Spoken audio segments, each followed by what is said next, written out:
Hello friends, welcome all of you to my YouTube channel.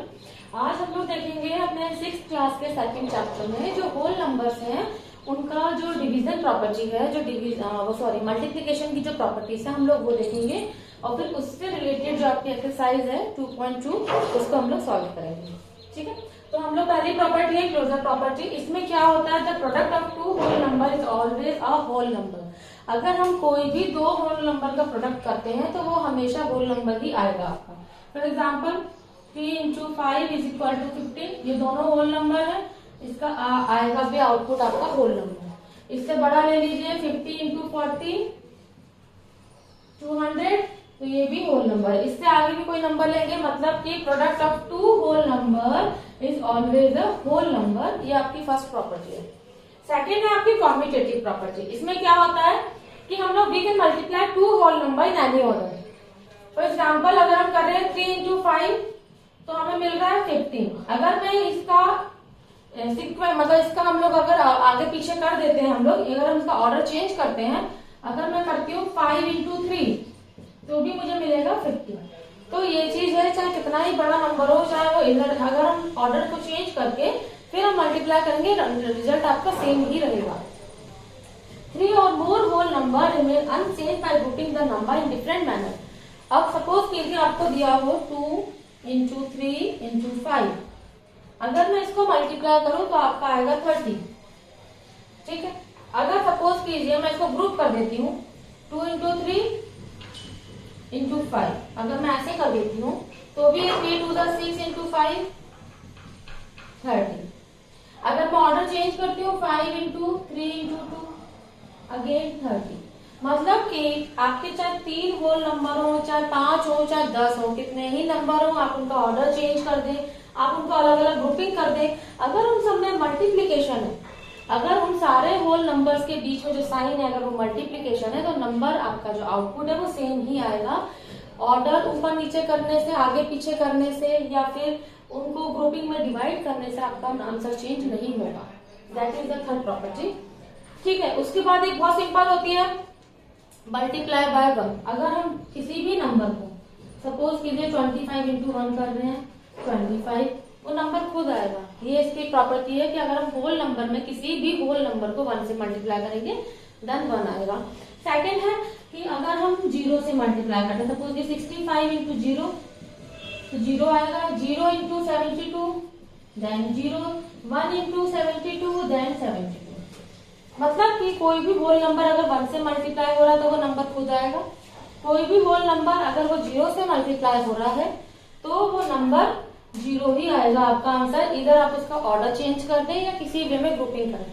Suppose कीजिए अगर आपके पास 0 के वे में ही आपके पास अगर कई सारे नंबर है, 0 into 3 into 2 into 5 into 7 into 10 into 13, इस तरह से आप देख रहे हैं काफी सारा मल्टीप्लीकेशन का, काफी सारे होल नंबर है। बट एट द एंड अगर हम इसको मल्टीप्लाई करेंगे, आपका इसका कुछ भी आंसर आए, जब आप इसको 0 से मल्टीप्लाई करेंगे तो ओवरऑल आपका आंसर क्या बन जाएगा, 0। क्योंकि इस पूरे मल्टीप्लीकेशन में सारे जो साइन है वो मल्टीप्लीकेशन के हैं और हमें जब हम 0 से मल्टीप्लाई करेंगे तो आपका नंबर आखिर में क्या आएगा, 0। ये आपका 0 वाला प्रॉपर्टी रहता है। एक है आपका डिस्ट्रीब्यूटिव प्रॉपर्टी। इसको होपफुली आपको समझ आ गया होगा। मैं इसे क्लीन कर देती हूँ ताकि ये चीज मैं आपको थोड़ा ऊपर अच्छे से समझा पाऊंगी। डिस्ट्रीब्यूटिव प्रॉपर्टी क्या होती है, ये हमने अपना इसमें क्या होता है, हम लोग अपने नंबर को, जो हमें नंबर दिए होते हैं उसको हम लोग डिस्ट्रीब्यूट कर देते हैं ताकि हमारे लिए उसको सॉल्व करना थोड़ा सा इजी हो जाए। सपोज कीजिए आपको दिया हो 23 प्लस 53 into 99। अगर आपको ये नंबर इस तरह से दिया हुआ है तो डिस्ट्रीब्यूटिव प्रॉपर्टी हमें क्या अलाउ करती है, इधर हम लोग क्या कर सकते हैं, इनका मल्टीप्लाई कर, इनको ऐड करके फिर इसमें मल्टीप्लाई करें, या फिर अगर हमें इसको इजी बनाना है तो राइट, अगर मुझे इसको इजी करना है तो मैं क्या कर सकती हूँ, 3 3 6 एंड 5 plus 2 7, 76 टोटल आ गया into 90। अब अगर मैं इसको इस तरह से मल्टीप्लाई करूंगी तो obviously it will take time. तो मैं क्या करूंगी कि 99 को 2 पार्ट्स में डिवाइड कर लूंगी। ये कर लिया। अब मैं 76 को एक बार 100 से मल्टीप्लाई कर दूंगी, क्योंकि ये कॉमन नंबर है। 76 जो है वो दोनों में मल्टीप्लाई होगा, तो मैंने इसको 100 से मल्टीप्लाई कर दिया। इधर यहाँ पे जो माइनस का साइन था ये मैंने यहाँ रख के 76 को 1 से मल्टीप्लाई कर दिया। ये माइनस का साइन बाहर आ गया, इसलिए अंदर प्लस में हो गया। यहाँ पे अगर सिंपल हम मल्टीप्लाई करूंगी 7600 माइनस 76, तो आपका आउटपुट आ गया। तो ये एक थोड़ा इजी वे हो जाता है सॉल्व करने के लिए। अगर इसको मैं इस तरह से मल्टीप्लाई करूँ, या फिर 99 को 2 पार्ट्स में डिस्ट्रीब्यूट कर दिया और फिर मैंने उसको मल्टीप्लाई कर दिया अलग अलग, तो ये होता है आपका डिस्ट्रीब्यूटिव प्रॉपर्टी। अभी इसके ऊपर जब हम कुछ एग्जांपल सॉल्व करेंगे तो आपको और अच्छे से समझ आ जाएगा। यहाँ पे मैंने क्या किया था, 99 को फ्रैक्शन कर दिया 2 पार्ट्स में। समटाइम्स ऐसा भी होता है कि हमारे पास 2 पार्ट्स में दिए होते हैं, हम उनको ऐड ऑन कर देते हैं या माइनस कर देते हैं, और तब हमें वो ज्यादा इजी पड़ता है। तो वो डिपेंड करता है कि क्वेश्चन किस तरह से आया और आप उसे किस वे में सॉल्व कर सकते हैं। अब हम लोग कुछ एग्जांपल्स देख लेते हैं इनके, आपकी एक्सरसाइज सॉल्व करते हैं ताकि स्टेप बाय स्टेप आपको वो भी समझ में आ जाएगा। देखिए अब इसको सॉल्व करते हैं हम। इसने हमें क्या बोला है पहले क्वेश्चन में, find the sum by suitable rearrangements. मतलब कि हमें सम निकालना है, बट हमें ये देखना है कि हमें सॉल्व करने में क्या सहूलियत रहे। इसको हम लोग इस तरह से अरेंज करें अपने नंबर्स को कि जब हम इसको सम करें तो हमें वो इजी रहे। तो वो हम लोग कैसे कर सकते हैं, बहुत सिंपल है, क्योंकि आप इस तरह से अगर पूरा करेंगे तो ऑब्वियस है वो आपको वही पैटर्न पड़ेगा। हमें क्या देखना है, हम लोग ये देखते हैं कि जो लास्ट जब का 1 का प्लेस है वो कौन से 2 नंबर हम ऐड कर दें जिनको ऐड करने से हमें 0 मिल जाए। 0 मिल गया मतलब कि वो नंबर आगे जाके थोड़ा और इजी वे में रहेगा हमें सॉल्व करने के लिए। अब मैं इसमें देख रही हूँ 83720 एंड 363, बट अगर मैं 7 + 10 करती हूँ तो 7 + 3 करती हूँ तो वो क्या बनता है 10। तो मैं क्या करूंगी, इन दोनों का ग्रुप बना दूंगी +363 और इसको बाहर लिख देती हूँ अभी। क्लियर। फिर मैंने इन दोनों को पहले ऐड ऑन कर दिया, 7 + 3 10, यहाँ पे 1 कैरी हो गया, 6 + 3 9 + 1 10, अगेन 1 कैरी हो गया, 8 + 1 9 + 3 12। मुझे इसका टोटल क्या मिला 1200। अब 1200 में अगर मैं 208 को ऐड ऑन करती हूँ तो वो क्या आएगा मेरे पास 1408। तो ये रीअरेंजमेंट करने का मतलब ये है कि नंबर को इस तरह से आप अरेंज कर लें कि जब आप उसको सॉल्व करें तो आप इजीली उसको सॉल्व कर सकें। वैसे तो नॉर्मल मैं इन तीनों को भी ऐड करती तो होता, मुझे यही आंसर मिलता, बट मैंने क्या करा, इन दोनों को ऐड कर लिया, मुझे 1200 मिल गया, 1200 मिल गया। 1200 में इस नंबर को ऐड करना और ज्यादा इजी हो जाता है, हम बहुत जल्दी इसको ऐड कर लेते हैं। तो सिर्फ एक सिंपल वे बन जाता है अपने आंसर को निकालने के लिए। यहाँ पे मैं क्या करती हूँ, यहाँ मैं देख लूँ 8 + 2 अगर मैं करूंगी तो ये 10 बनेगा, और 7 + 3 अगर मैं करूंगी तो यहाँ पे भी 10 बनेगा। तो मैं इनको इन 2 ग्रुप में डिवाइड कर लेती हूँ। 1962 + 1538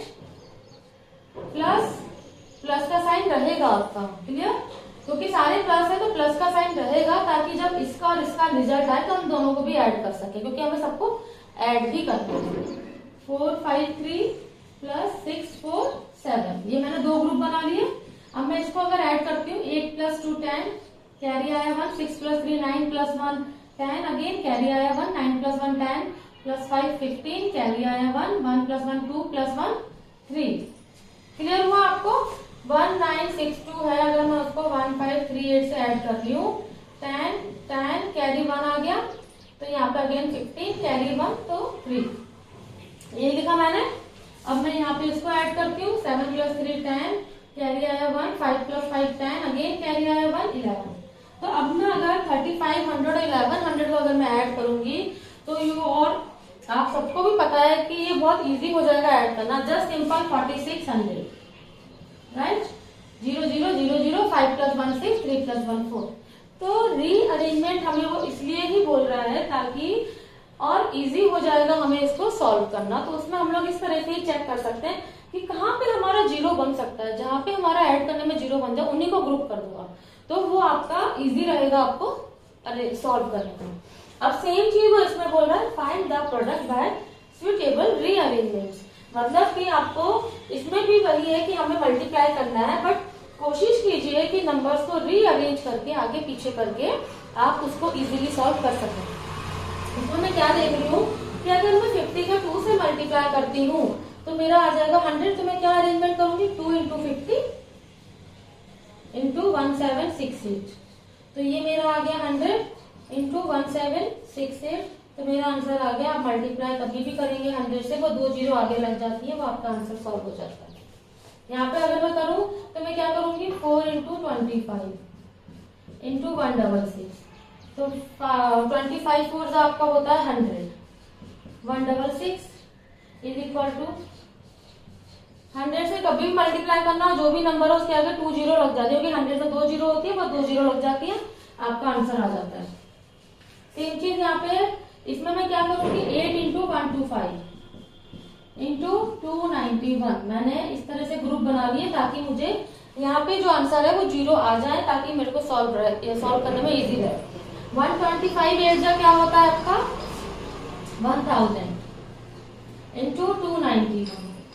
अब यहाँ पे 1000 में क्या है, 3 जीरो है, 100, 1000, 10, 10,000। इन नंबर्स को हम जब भी किसी नंबर से मल्टीप्लाई करते हैं तो क्या होता है, उतने ही जीरो उस नंबर के आगे लग जाते हैं, वो इसका आंसर हो जाता है। तो अगर मैं 1000 को 291 से मल्टीप्लाई करूंगी, 291 और 3 जीरो लग जाएंगी, क्योंकि 1000 में 3 जीरो है, तो ये आपका आंसर हो गया। तो आप देख रहे हैं ये मैंने इतनी जल्दी सॉल्व कर लिया, क्यों, just because of rearrangement of numbers. Numbers को रीअरेंज करके हम बहुत जल्दी सॉल्व कर सकते हैं। इसमें 2-3 क्वेश्चन और हैं इसी आपके सेकंड नंबर के क्वेश्चन के, वो हम लोग और देख लेते हैं ताकि आपको और अच्छे से क्लियर हो जाएगा। अब हम लोग ये 3 क्वेश्चन और सॉल्व करते हैं। हम लोग पहले ये डी देखते हैं। डी में मैं ये देख रही हूँ कि अगर मैं 16 को 625 से मल्टीप्लाई करूँ तो मुझे 0, 16 5 18, राइट। तो 625 इंटू 16 इंटू 279, ये मैंने इस तरह से 2 ग्रुप बना दिया हमने, ठीक है। अब इसको अगर मैं करती हूँ 16 5 80, 8 आया कैरी, 16 2 32, 32 प्लस 8 में करूंगी 40, 4 आ गया कैरी, एंड 16 6 96। 96 में अगर मैं 4 ऐड कर दूंगी तो आपका हो गया 100 आएगा, तो 100 ही आ गया। तो ये क्या हो गया आपका 10,000 इंटू 279। तो मैं अगर इसको आप देख रहे हैं 4 जीरो है, अगर हम 10,000 1000 100 में बताया था आपको, उतने ही जीरो आपके लग जाएंगे। तो ये आपका आ गया आंसर। तो रीअरेंजमेंट करने का यही बेनिफिट है कि आपका आंसर जो है बहुत जल्दी आप निकाल पाते हैं। अब मैं इसको सॉल्व करती हूँ। इसमें मैं क्या करूंगी, 285 को एज इट इज रहने दीजिए, ठीक है। इसमें तो पहले से यहाँ पे जैसे ग्रुपिंग है, तो अगर मैं 5 इंटू 60 करती हूँ तो मेरा आएगा 300। अब 300 का क्या है, क्योंकि मुझे 2 जीरो है, वो तो 2 जीरो लग ही जाएंगे आपके जो भी आंसर है उसमें। 10 मुझे 3 से मल्टीप्लाई करना है 285 को। तो 3 5 15, कैरी आया 1, 3 8 24 प्लस 1 25, कैरी आया 2, 3 2 6 8। ये आपका हो गया आंसर। ऐसे ही यहाँ पे मैं क्या करूंगी, जो मुझे लगेगा कि हाँ इनको ग्रुप करना मेरे लिए सही रहेगा, मैं उनको ग्रुप कर दूंगी। जैसे कि मैं 125 इंटू 8, ठीक है, और यहाँ पे 40 इंटू 25, ठीक है। तो 125 इंटू 8 क्या होता है 1000 इंटू, अगर मैं 40 इंटू 25 करती हूँ तो जीरो तो एज इट इज रहेगा, एंड 25 4 100, तो हो गया 1000। 1000 इंटू 1000 क्या हो जाएगा, जितने जीरो हैं वो लग जाएंगे, 1 आ जाएगा दोनों के बीच में से निकाल के, 1 2 3, 3 जीरो इसके, 3 जीरो इसके, 4 5 6, ये आपका आ गया आंसर। तो इस तरह से हम लोग नंबर्स को रीअरेंज करके बहुत इजीली और बहुत जल्दी सॉल्व कर सकते हैं। ये था आपका नंबर्स का रीअरेंजमेंट। अब जो हमारी प्रॉपर्टीज हैं, डिस्ट्रीब्यूटिव प्रॉपर्टी, वो हम लोग अपने इसके अगले क्वेश्चन में देखेंगे। आज की वीडियो के लिए इतना ही। होपफुली आपको समझ आया होगा। कोई भी क्वेरी हो regarding any question, any property, आप मुझसे कमेंट्स में पूछ सकते हैं। कुछ भी आपको नहीं समझ आया हो तो आप मुझसे पूछ सकते हैं। और अगर आपको मेरा वीडियो अच्छा लगा हो तो प्लीज मेरे चैनल को लाइक कीजिएगा, सब्सक्राइब कीजिएगा, उसको शेयर कीजिएगा, ताकि और भी लोग इसका बेनिफिट ले सकें। Thank you friends.